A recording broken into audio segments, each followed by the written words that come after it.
Or if I sell and I pay 43% in tax, I make the same and I lose the asset. You almost lost your built-in gain there that you just... Yeah. Why would I ever sell an asset with those type of trade-offs? Welcome to the Ryan Pineda Show, where our mission is to invest, I only expect to make money in things that I understand. innovate, It's about believing in the future and thinking that the future will be better than the past. and inspire. I am much more likely to hit my goal just due to putting it out there. You're now rocking with the best. What's going on, everybody? Welcome to another episode of the Ryan Pineda Show. Today, we are talking taxes and all the crazy stuff Joe Biden's trying to propose. I've got my partner here at TrueBooks CPA to go over in depth about what these proposals are looking like.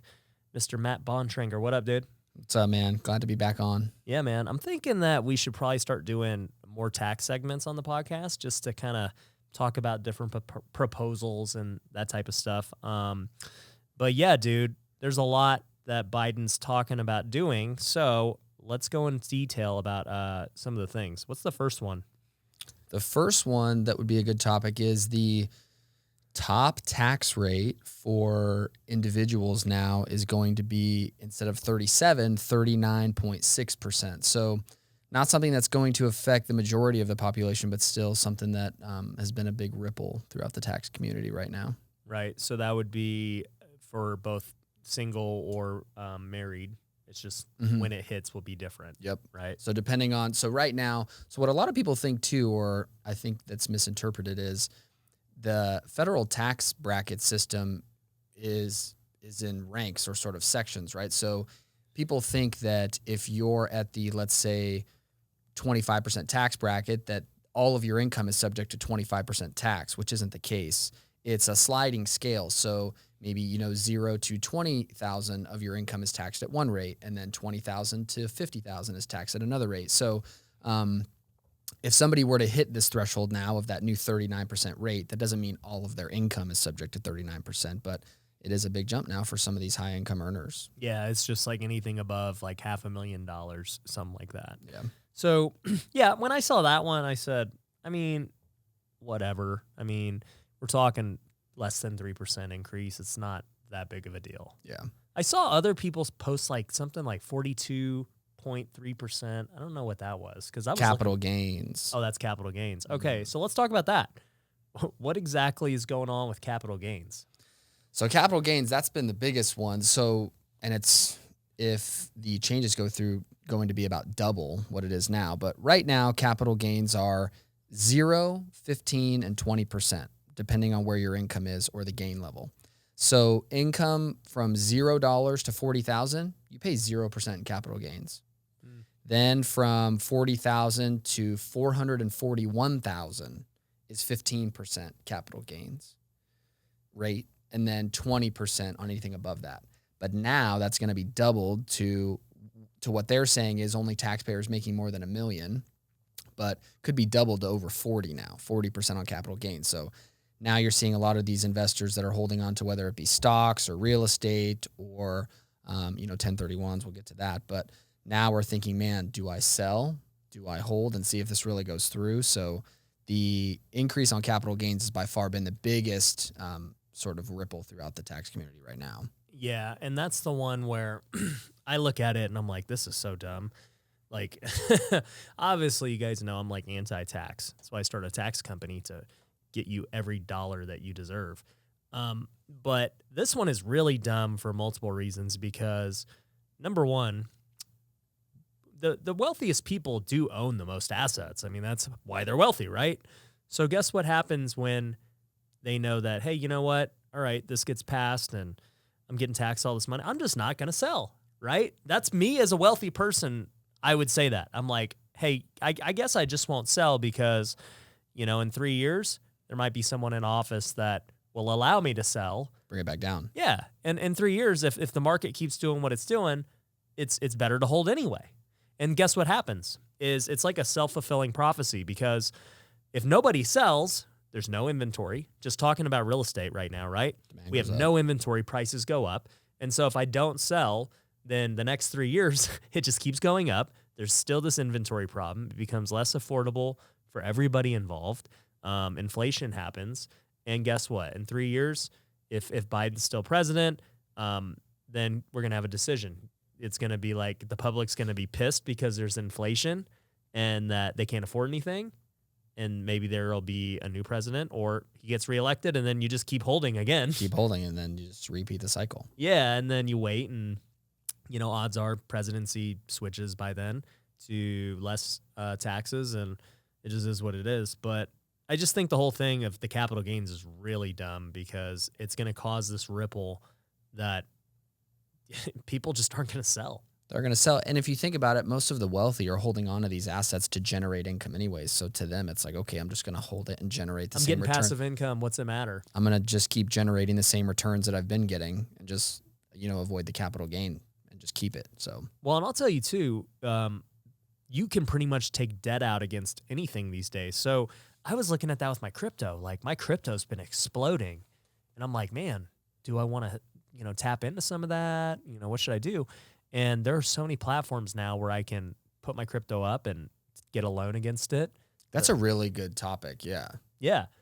Because Right. I can go get a tax-free loan and not sell and have capital gains and still basically have the money. Exactly. Which if you think about it too, that's more of a mindset from somebody that's maybe an entry-level investor to somebody that's, dealt with different sort of assets like real estate and crypto and stuff. Because if you think about it, somebody who owns a house for, let's say they paid $300,000, it's worth $500,000.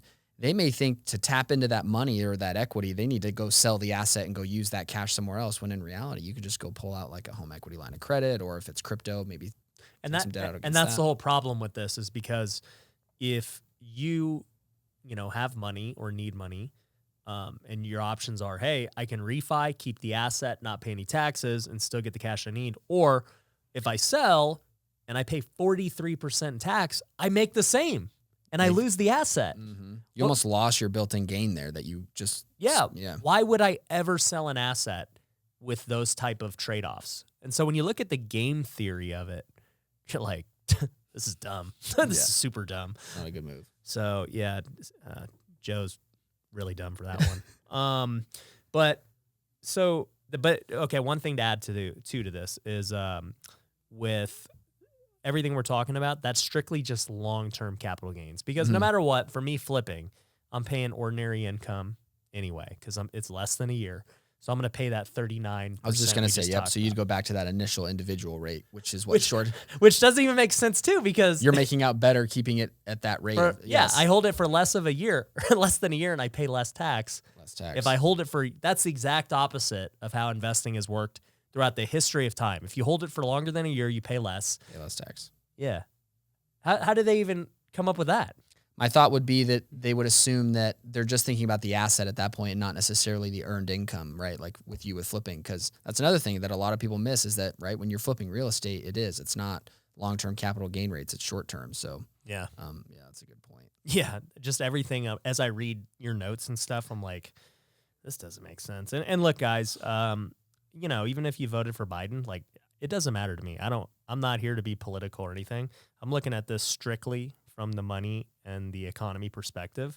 And no matter how you cut it, it just is going to cause bad things for, honestly, the people Biden's trying to help. I mean, Biden is fighting for the middle class and the poor. Guess who's getting killed right now with all the housing price increases? The middle class. Oh, yeah. Dude, they cannot afford it. Guess who's all right? Like the rich people are buying luxury homes like crazy, and they ain't hurting. I feel like that market hasn't slowed down at all, the luxury market. No. Dude. Rich people are making more money than they ever have with all of these conditions because when there's inflation and you have asset prices going up, the rich people have assets. Mm-hmm. Poor people don't. And so everything we're talking about here, I'm just looking at it from the money perspective, and everything today at this point is because of Trump. He's already done his policies and we're seeing the ramifications today. So I'm not blaming Biden for inflation as of today. That was from Trump. But what I am saying is with these changes, you're going to see these a year from now, 2 years from now, you're going to see the ripple effect, and it's going to be exactly what we're talking about.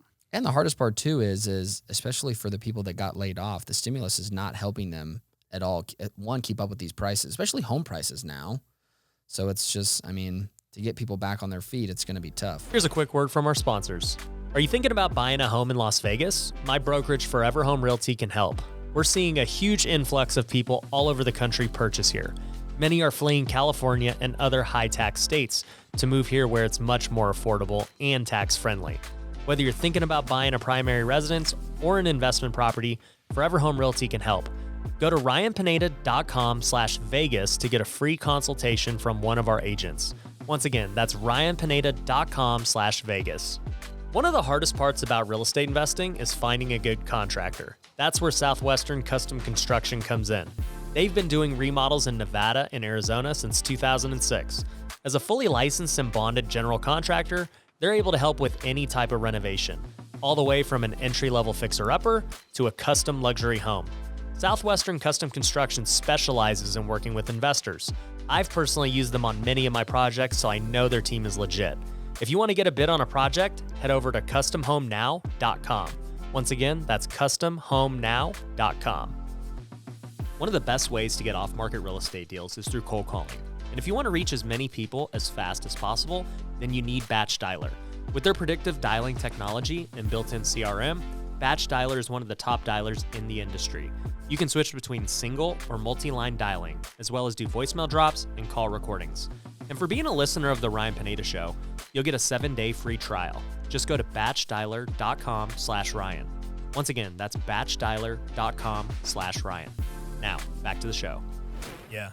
So let's talk about this child credit. Oh, yeah. So child tax credit, right, is supposed to go from $2,000 to $3,600, which is right, good jump. But one thing about the child tax credit is it's refundable. So a big misnomer is with a tax credit, well, right, so tax credits are different from tax deductions. If you make $100 and go buy $20 in supplies, that $20 is a tax deduction, right? Just lowering your income.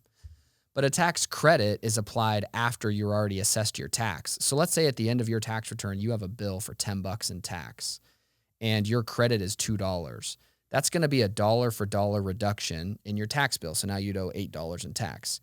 But one would think, okay, what if my tax bill is only $2 and I have a credit for $4? I go negative. Does that mean I get the money back? And it does, because it's refundable.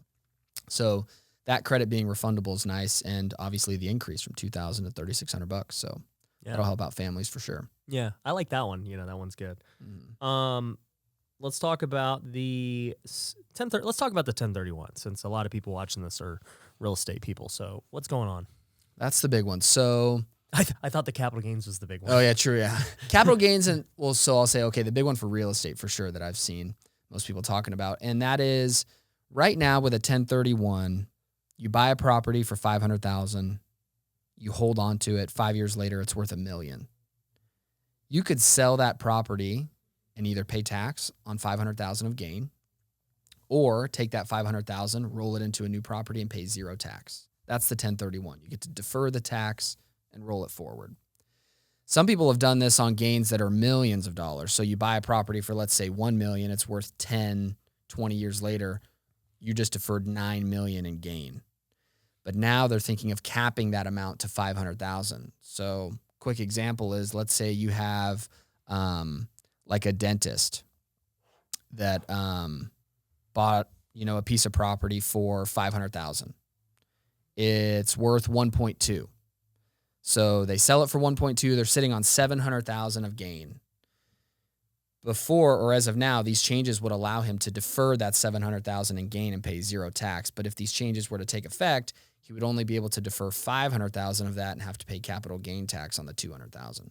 So when you start to think about big commercial properties, $500,000 is not a lot of money. No. Because your gain on some of these are in the millions when you really talk about big commercial buildings. So to think that this is really going or could hurt, the small level investors too that are doing small, maybe, commercial size buildings. Yeah, the bigger buildings obviously are going to get hit though too. But that's to the point of a lot of people don't think that this will affect small time investors when it really could.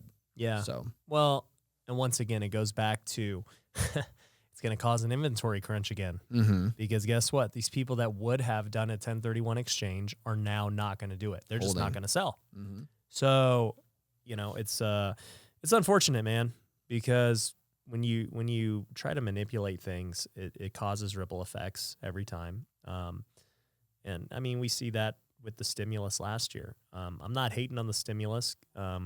It's made me a lot of money just from my own business. I mean, real estate prices have gone up significantly, all that stuff. But, there's no such thing as free money. When you print, 30, 40% of the money supply in 1 year. In 1 year. You are seeing the effects today. And as I said before, I mean, that was under the Trump administration, and everything we see today is from that. But what I'm talking about here is stuff you're going to see a year or two down the line if these get passed. Because these are still just proposals. Still proposals, yeah. So that would be if these get passed. And one other thing to tack onto that too, right? Because in real estate, the two best, or some of the best tools were to do the 1031 exchange to defer your tax, and then do the step up in basis, where if you were to leave properties to your children and, you happen to pass, then they get that step up in basis, meaning that they don't now have to carry that burden of paying the tax on your gain later.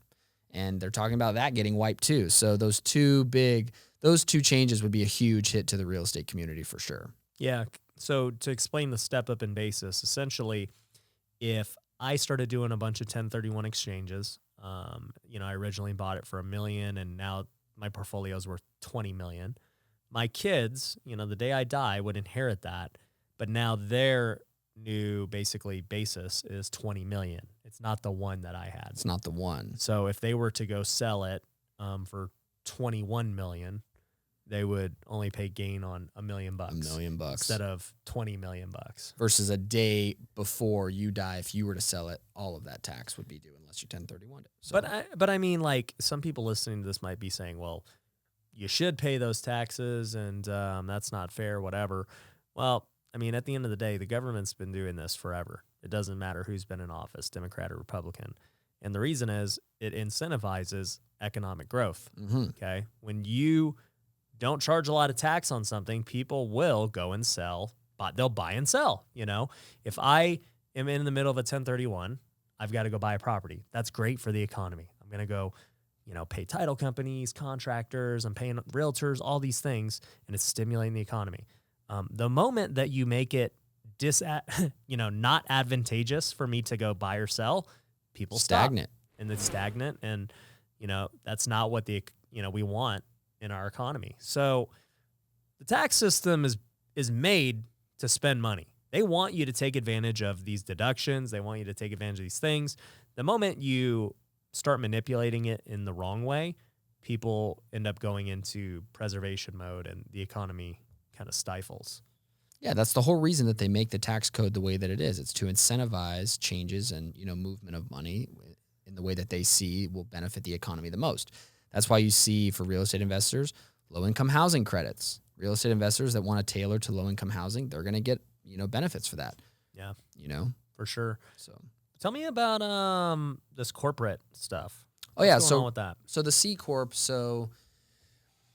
if we go back to LLCs and kind of how they're taxed, or C Corps, there's 4 ways. And one of those ways to be taxed is a C corporation. So not an S corporation, not a partnership, not a disregarded entity. C corporations are like your eBays, your Amazons, things like that. The corporate tax rate is a flat 21% now, and they're talking about bumping that up to a 28%. So that could be a hit, to the big Fortune 500s and things like that, though. But I saw an interesting stat where I think it was 90 out of the Fortune 500 companies paid 0 in federal income tax. That was interesting. Yeah. So not to say that it'll be any more being at 28, because what do most of these big companies do? They take a lot of their profits and reinvest them back into the business.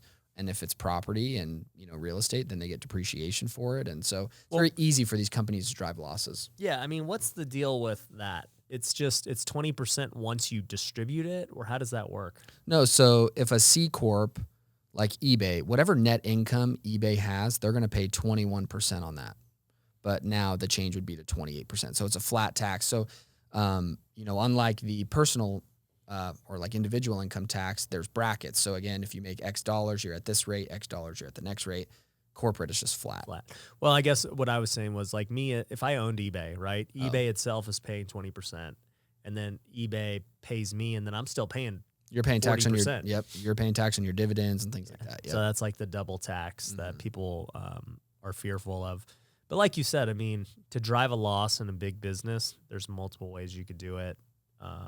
Amazon with all their growth and new trucks and new buildings and land and things like that. So Right. Well, I mean, too, once again, it goes back down to the whole debate of like, man, Amazon, these guys aren't paying their fair share and all this. Is like, do you know like what Amazon does for our country and our economy? Like, you know how many jobs that, you know, they give to people and all the R&D and how easy they've made our lives. and they still pay a ton of tax. Well, they're paying more tax than everybody from like, if you count their employees, you count like they are paying more, they are creating more tax than everybody else. Oh, for sure. Yeah. And sales tax, everything. So payroll tax, don't give me any of that saying, oh man, these guys are not like, okay, you know what? If you don't like it, then don't buy from Amazon. Tell me how your life turned out. Like if they're not adding value to the world. So, and I think once again, it goes back to, that's why corporate tax structure is like that, so that these corporations are incentivized to add value to the world and create jobs and to do all this stuff. Spur economic growth and all that. Yeah. I mean, the moment you put handcuffs on people like this, it just makes them think differently. Instead of like, hey, how much can I do? And, you know, can I reinvest and all this stuff? It becomes, man, all right, do I need to lay people off? Because now we got all these expenses. Where can we cut R&D and like, just always has this negative effect. And just like you said, right, with the, you know, wealthy investors and things like that not selling, which just can further drive price. So yeah, it just drives inflation and price. So yeah, man, it's a crazy world. But as I said before, guys, if you haven't heard, we own a company called TrueBooks CPA. You can go to TrueBooksCPA.com, book a free call with our team. We can talk to you about tax structures, ways that you can save money. We also just launched a brand new Zoom call. It's a subscription that you can join where we have calls every month, both as a group, or if you want one-on-one calls, we can do that with you as well, just to kind of go over things like this, like new news that may affect your company, strategies, different things that you may have questions on. It's really cool. So if you want to join in on one of those Zoom calls, definitely go to TrueBooksCPA.com and you can get registered for them. So yeah, man, it's cool. We will see how these progress. If you guys like these tax videos, definitely comment below. Make sure you're subscribed. Okay, I'm making an effort to tell you guys, make sure you're subscribed and leave a 5-star review because we need more of them. But if you want updates on these tax proposals as they come out, we will continue to make them. And, you know, Matt? Yeah, we'll have to do another one. If things pass and things change, then we'll come back with one with hard facts on exactly what happened. Yep, sounds good. All right, everyone. Thanks for listening. Take care. Thanks for watching The Ryan Pineda Show. If you want to work with me, head over to ryanpineda.com. You can find my courses, coaching programs, and upcoming events. We also have free resources you can download, so head over to ryanpineda.com.